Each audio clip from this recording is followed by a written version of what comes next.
The 2016 election may not be here just yet, and before it actually happens, there's going to be a lot more of this. The American people are sick and tired of hearing about your damn emails. We have $19 trillion in debt. We have people out of work. We have ISIS and Al-Qaeda attacking us. But what's everybody yelling about? And how does that actually affect who's going to be on the ballot come November? Well, it starts one of two ways. Either a state has a primary or a caucus. Both are just mini elections for each party, so what's the difference? Show me the money! Funding. For a caucus, the money gets put up by the party itself. For a primary, the state government provides the cash, meaning it gets more say on how the election gets run. Every state has one of them, so why do we hear so much about states like Iowa and New Hampshire?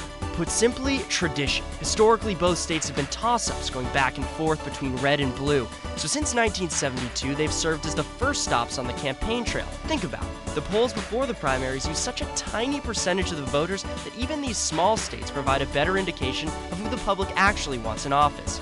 Plus, since the candidates spend so much time in these states, the rest of the U.S. tends to trust their judgment. Now, does the winner of the Iowa caucus always go on to win the nomination? Of course not, but it's still a better indicator than the polls. So let's say a candidate wins Iowa. What that actually means is he wins a certain number of delegates that are sent to the national convention where the official nomination is announced. Now, here's the confusing part.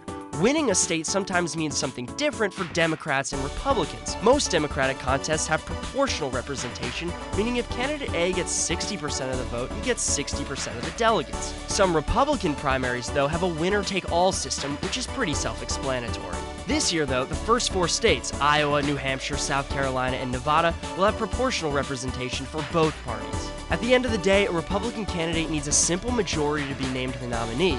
The Democrats have it a little harder and need 2/3 of the delegates. When the national conventions roll around in July, an official nominee will be crowned from each party. But remember, what happens in 2016 in the White House will all start with what happens in Iowa in February.